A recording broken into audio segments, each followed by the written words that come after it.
കോലളമ്പ് കോൺഗ്രസ് കമ്മിറ്റിയുടെ നേതൃത്വത്തിൽ സംഘടിപ്പിച്ച വിജയാരവം 2026 പരിപാടിയിൽ SSLC, +2, USS, LSS പരീക്ഷകളിൽ മികച്ച വിജയം നേടിയ വിദ്യാർത്ഥികളെ അനുമോദിച്ചു.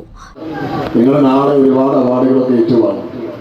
ഒരുപക്ഷെ നിങ്ങൾക്ക് നോബൽ സമ്മാനം തന്നെ ലഭിച്ചാലും നിങ്ങളുടെ നാട്ടിൻ പുറത്ത് നിങ്ങൾ ജനിച്ചു വളർന്ന ഈ നാട്ടിൽ നിങ്ങളുടെ നാട്ടുകാരുടെയും വീട്ടുകാരുടെയും പ്രിയപ്പെട്ടവരുടെയും വേണ്ടപ്പെട്ടവരുടെയും ഒക്കെ മുമ്പിൽ വെച്ച് നിങ്ങൾ ഏറ്റുവാങ്ങുന്ന ഈ അംഗീകാരം, ഈ ആദരവ് നിങ്ങളുടെ ജീവിതത്തിൽ ഒരിക്കലും നിങ്ങൾക്ക് മറക്കാൻ കഴിയാത്ത, ജീവിതത്തിൽ എല്ലാ കാലത്തും നിങ്ങൾ ഓർമ്മയിരിക്കുന്ന ഒരു മയിൽപ്പീലി തുണ്ടുപോലെ നിങ്ങൾ മനസ്സിൽ എല്ലാ കാലത്തും സൂക്ഷിക്കുന്ന ഏറ്റവും മനോഹരമായ ഒരു ചടങ്ങാണ് നമ്മൾ ജനിച്ചു വളർന്ന നാട്ടിൽ നമുക്ക് ലഭിക്കുന്ന ആദരവ്.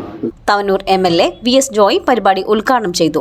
വിദ്യാർത്ഥികളുടെ വിദ്യാഭ്യാസ നേട്ടങ്ങൾ സമൂഹത്തിന്റെ അഭിമാനമാണെന്നും ഭാവിയിലും കൂടുതൽ ഉയരങ്ങൾ കീഴടക്കാൻ ഇത്തരം അംഗീകാരങ്ങൾ പ്രചോദനമാകുമെന്നും അദ്ദേഹം പറഞ്ഞു. എടപ്പാൾ പഞ്ചായത്ത് പ്രസിഡന്റ് KP സിന്ധു അധ്യക്ഷത വഹിച്ചു. വിദ്യാർത്ഥികൾക്ക് ഉപഹാരങ്ങളും അനുമോദന പത്രങ്ങളും ചടങ്ങിൽ വിതരണം ചെയ്തു. പരിപാടിയിൽ AM Rohit, EP Rajeev, S Sudheer, Kannan Nambiar, Asif പൂക്കർത്തറ, Hasan, Ali, സുറൂർ, Nandan, Razak എന്നിവർ സംസാരിച്ചു. വിദ്യാർത്ഥികൾ, രക്ഷിതാക്കൾ, അധ്യാപകർ, പ്രദേശവാസികൾ തുടങ്ങി നിരവധി പേർ പരിപാടിയിൽ പങ്കെടുത്തു. CNTV ചങ്ങരംകുളം.